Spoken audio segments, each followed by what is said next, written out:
dibilang menempeleng wakil menteri pertanian. Aduh.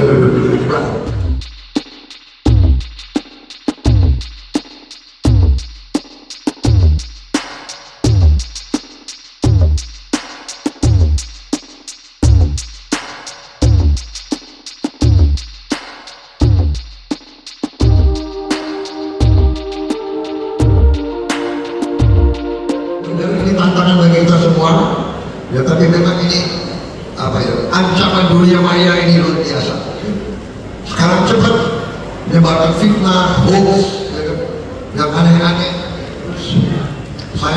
Saya dibilang menempeleng wakil menteri pertanian.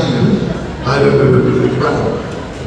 Saya dibilang tidur di rapat sama presiden, saya tertidur karena saya orangnya itu suka nyatet. Kalau nyatet kan dibilang tidur, ya kan? Untung ada rekaman video. Lihat ke depan. Yang disebarkan yang saya lagi ke bawah tidur. Dibilang tidur. Ya, aku dibilang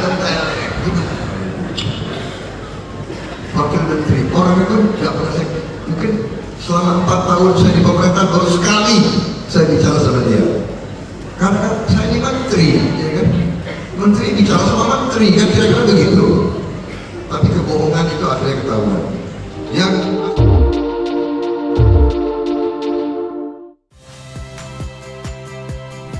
Saya Odin Fridianto. Saksikan terus program-program Kompas TV melalui siaran digital, pay TV, dan media streaming lain. Kompas TV, independen, terpercaya.